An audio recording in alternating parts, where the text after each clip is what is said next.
What's going on, everybody? So, welcome to another, a little bit late Monday Night Raw review. Um, this was a good Monday Night Raw. This was a good go home show to build up Money in the Bank. The final pay per view before they come here with SummerSlam, and yeah, pretty decent, pretty good, pretty good. That being said, I think they did a recap. Yeah, I'm pretty sure they did a recap of previous Monday Night Raw events and everything that was going to happen. But we started off with, and cue the picture right here. Come on, Hannah, come into focus. There you go. Well, you get that there. Jay Uso would come out and do a promo. Well, the picture up here that you're gonna see right here is probably is of Chad Gable because of what happened, but we're gonna get there. But Jay Uso started off the show where they follow him. He was up in the by concessions, and he got the crowd hyped with him. Everybody's hyped, and he does his entrance, and we go through the from up with him by the crowd into the upper seats, and we see the Fireflies are out with Jay getting everywhere, and Jay basically. This was just Jay basically saying that he's gonna win the Money in the Bank match and become Mr. Yeet in the Bank or whatever. But he would get interrupted by Chad Gable, who basically said that he gonna win because he's gonna have another miracle. Cause he was talking about how he's been having miracles like who survived the Wilder family attack and his family leaving him this guy. So he's saying that with the power of the miracle on his side, he's going to win Money in the Bank. But then he tells Jay that he should be the one scared because after all, he said, my family left me, but you abandoned yours. Saying something about like they going after people who abandoned their families and saying that they are coming after Jay for abandoning his.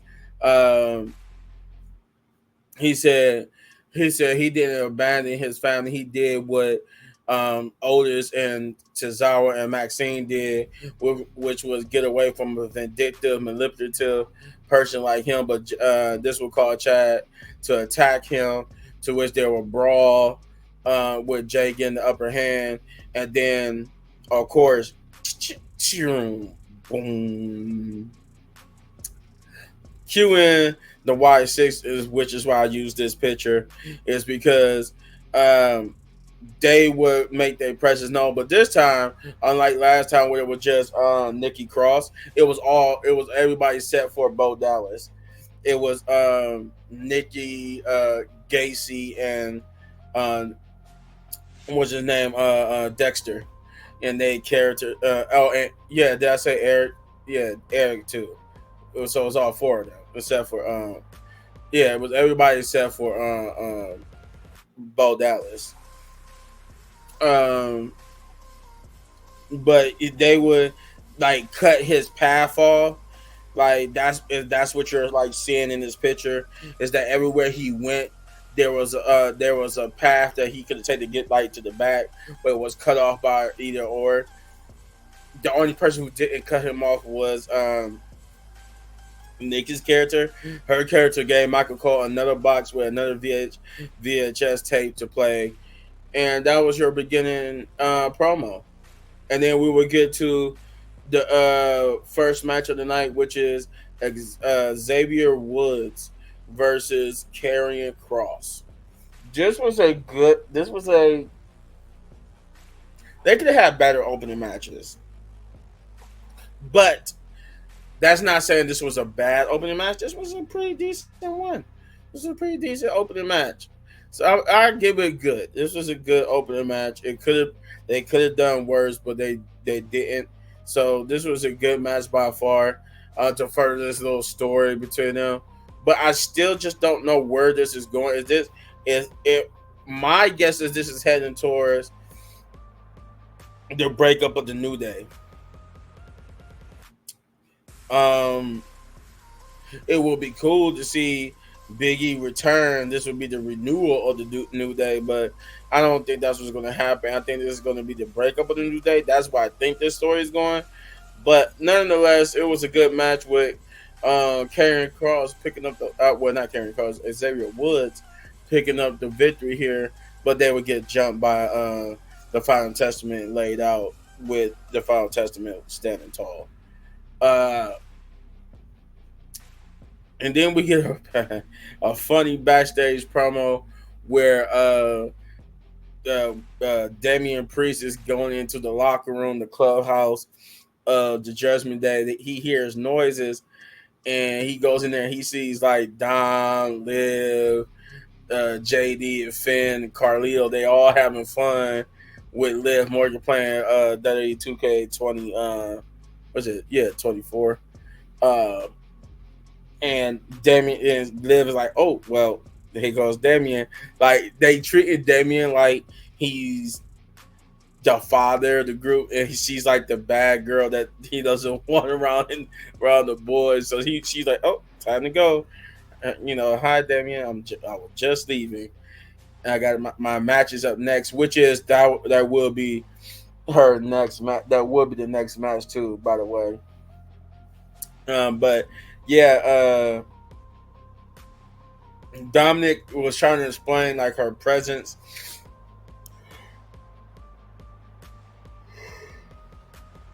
but he would get cut off by Finn, who would actually take over and explain uh, that he might not like Rhea, but she's not Rhea, but Liv. But Liv is basically has helped them. They brought she helped bring the tag team titles back to the Judgment Day. And Finn said that Liv is not the problem, Damien is, and he accused Damien of changing since he became World Heavyweight Champion.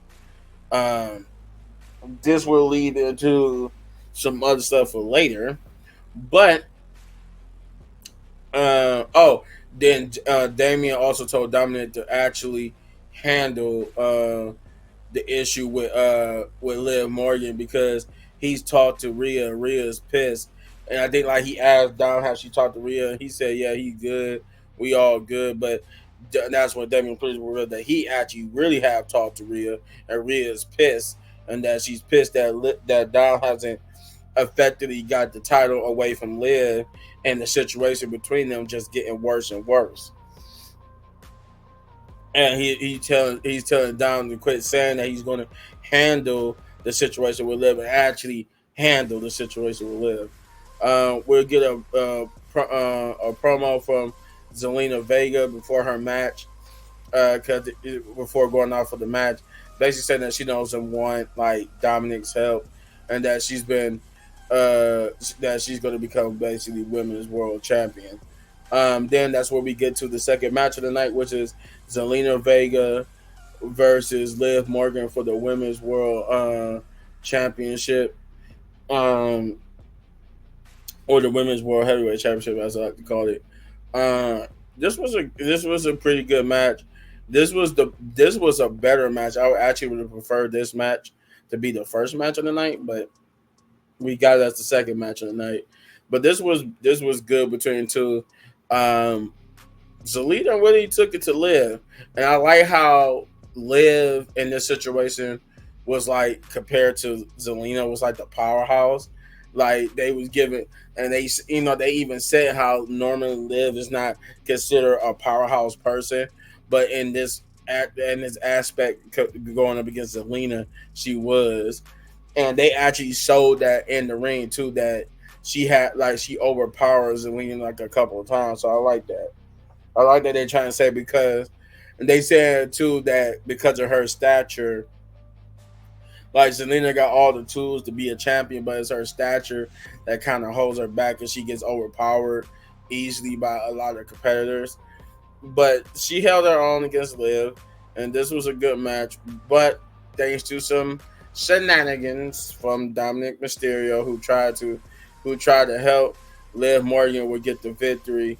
It was funny how she did, because Dom tried to give Zelina a chair to hit Liv with, but Zelina would just take the chair and hit Dom with it, and this would anger Liv and causing Liv to hit her finisher, the Oblivion, and pin Zelina. Let's see what we got after that. Liv Morgan. And then Liv Morgan also cut a promo afterwards. Uh, then we got Drew McIntyre. This would be like the first of three. Like everybody, like Drew Samus and Ilya would give like their video packages. So this was like Drew's video package of why he's going to win Money in the Bank. Um, then we get Seth Rollins, who comes out and talks about his reasoning for wanting this match against Damian Priest, and that he needs to become World Heavyweight Champion again, that he needs the belt back, and uh, this will bring out Finn Balor, who basically says that um, he basically berates Seth Rollins and saying that Seth Rollins is really pissing him off. This would bring out Damien, to which at this point, because at this point I think Seth and Finn was about to fight, but this would bring out Damien, to which Seth thought this might be good old Judgment Day 2-on-1 attack, but Damian Priest assured him that this wasn't an attack, a 2-on-1 attack. Nobody's going to attack him, and that he was out. He came out here to tell Finn to leave, that he doesn't need Finn out here, and that Saturday he will beat Seth Rollins by himself. But the confrontation turned physical when Seth and Damian when Seth wanted to go 1-on-1 with Damian right here, right now, because Damian told Seth that he would never ever reach the mountaintop again. He's going to make sure. But he said, "Well, that's the case. We could do it right here, right now." And then Finn would intervene and causing Damian to be like, I keep telling this guy that I don't need his help. So he had that type of look on his face, but he would grab Finn off of Seth and basically like giving him that look like, dude, I told you I don't need your help. But he would super kick both of them. This would knock Finn down. I think Seth started attacking Finn, but this would come. Damian would come to Finn's aid and get him a South of Heaven chokeslam for them to like basically end the promo with them standing tall. I think they just left, and then Seth Rollins was just left in the ring, writhing in pain. Then that's where we got the Ludwig Kaiser video package, basically explaining that he's injured because he got broken ribs thanks to Sheamus, and that when he comes back, his only goal now would be to end the Celtic Warrior.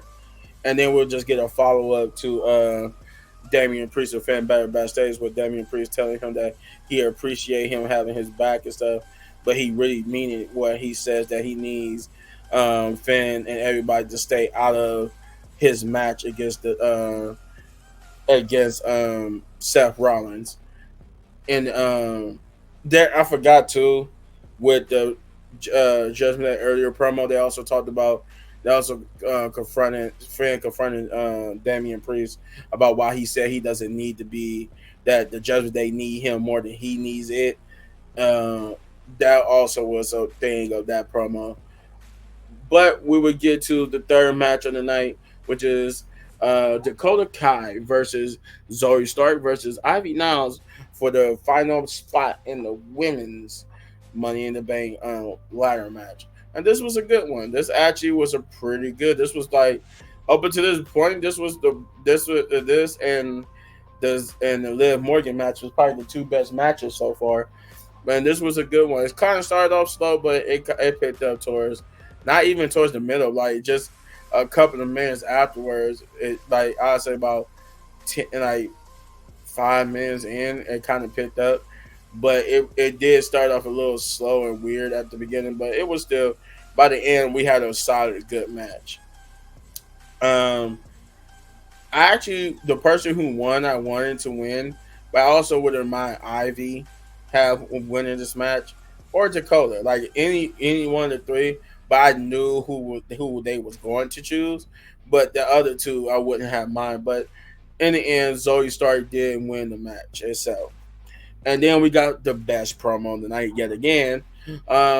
Another Wyatt 6 or Wyatt 6 uh, promo where this time Uncle Howdy is again interrogating Bo Dallas about why he thought he could bring them back, why he could bring them to life and say, and he was referring to, like, I think he's referring to Nikki Cross and them, and he said they were just willing participants, and that he was saying he is the bringer of retribution, and he couldn't do this and he couldn't do that.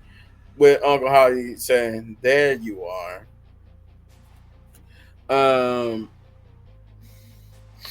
then we got Chad and Otis. They had a restaurant with Chad trying to convince Otis that they need to come. They need to, help him to stick together and help him against the Wyatt 6, because it's clear that they coming after him, or they choosing him out of all people. And he says that, look, I think he said something about them hating him. And he said, we don't hate you, but we're not helping you. This is your problem. They're coming after you, not us. And he said, yeah. But he said, but what if the next person they come after is Tozawa or Maxine or yourself?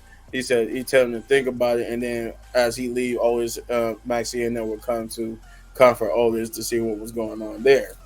And then we get the fourth match, which is the funniest, which is Rey Mysterio and versus Dominic Mysterio, as you can see from that picture right there. Yeah, it's we got a compromised position here. That's not PG. This was the match itself was okay. It was fine. It was a typical Rey Mysterio versus Dominic Mysterio match that we got for the 1100th time. But it was fine. It was fine. The main point is that during the part where Liv came out, she basically came out to be like the cheerleader, but Don would try to tell her to leave. He would get out of the ring and get in her face, telling her to leave, that he doesn't want her there. And Ray would like kick Dominic in the back, causing Dominic to fall on top of Liv. And then Dominic like, what the, trying to get himself together, realize he's on top of Liv. So as he go to leave, Liv would literally grab onto his hips and try to lock him in there. I'm like, whoa. She literally just locked him there. And I'm like, no, this is not Liv. No, there are children here, Liv. I don't know what. This is definitely not PG, and I'm loving every minute of it.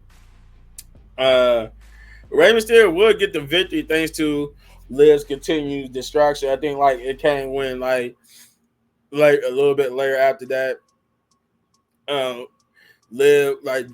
Dominic had like the upper hand, but Zelina would come out and fight with Liv, which caused them to fight on the apron, and Zelina will pull Liv down, which caused her to yank the ropes where Dominic was going for a splash, but he will fall and hurt his testes, and Ray would take advantage of that with a weird 619, like he would just hit him in the leg with a 619 and a splash, and that kind of defeated him. That was like the lamest 619 defeat I ever seen. And then of course we'll get a Samus video package about why he's going to win the match and go on to Money in the Bank and become the new become a two-time Mr. Money in the Bank. Then we got Sami Zayn basically coming out talking about the odds and him going up against Braun Breaker. And how people think that Braun Breaker is just going to steamroll through him like he's been doing the competition on Monday Night Raw, and that he's going to get steamrolled just like them. But he said that he's going to, just like everybody who's tried to or has steamrolled him, he's got back up, put himself back together, and won the big one when counting. And he's going to do, it's going to be no different against Braun Breaker. But Braun Breaker will come out and basically says that, I forgot that Dakota Kai because it goes into what's coming up next. Dakota Kai in that match got screwed over by Alba Fire and Isla Dawn. Um, but yeah, Brian Breaker would come out and said that he basically he gives Sammy guts and courage, and saying that for out of everybody, he's the only one who's not afraid of him, and he actually found him and gave him a match for the Intercontinental Championship. But that at Money in the Bank, he's going to break him and take that title.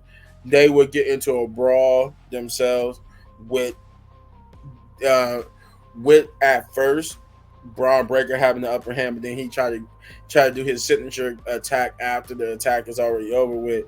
After he already did what he had to do, I think he just speared Sammy, and then he went to go try to attack Sammy again, but Sammy will fight back, almost get the upper hand, but then he gets speared again by Braun Breaker, who will just take the title and stand tall in the ring with him.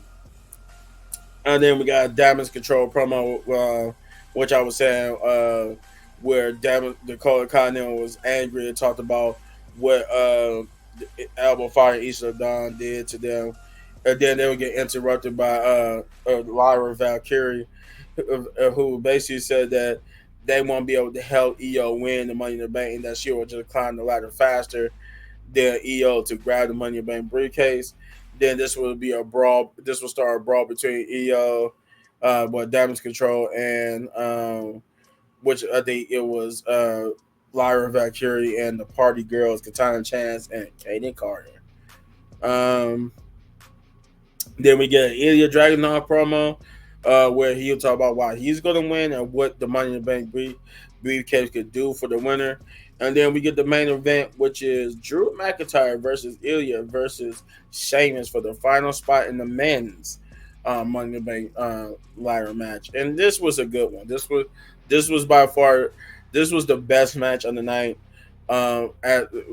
Not just for the main event, but the fact that this was just this is just three hard hitting people, and this was basically what that was, a hard hitting match.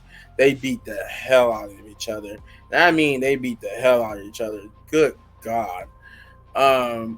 Like in real life, in some of those moves, you would get hit some of the moves they were doing. I swear to God, you would lose some teeth.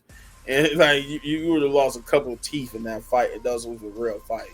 And they was hitting the hell out of each other. They was hitting each other hard.